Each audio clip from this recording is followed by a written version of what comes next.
So அந்த அடிவயிறு சுவாசம் இருக்குது பார்த்தீங்களா, அந்த அடிவயிறு சுவாசமும் இதில் நம்ம வந்து ஒரு முக்கியத்துவம் கொடுக்கணும்.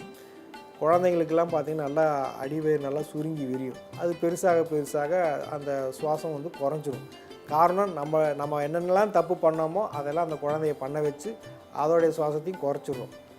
அதே மாதிரி எல்லா குழந்தைங்களும் பொதுவாகவே மாலை பொழுதில் ஒரு 5 மணிக்கோ 6-7 மணிக்கோ வந்து மலம் போகும். இது வந்து இறைவனுடைய படைப்பில் அது தானாகவே கரெக்டாக நடந்துக்கிட்டு இருக்குது.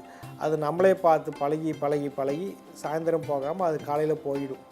அப்போ இரவு மாலை போனால் அது வந்து அந்த வந்து கரெக்டாக முடிஞ்சிடும். அதுக்கு வந்து எதுவும் தப்பு இல்லை.